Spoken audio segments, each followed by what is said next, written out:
முடியாது. என்னாலும் கண்ண பரமாத்மா உங்களுக்கே சொந்தம்.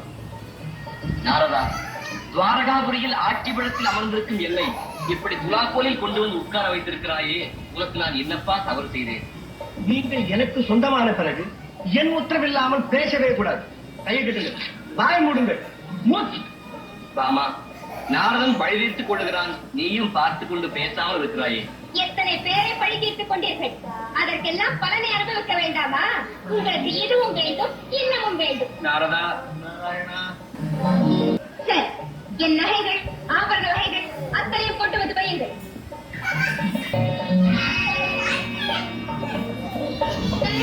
என்ன இது அதிசயமாக இருக்கிறது?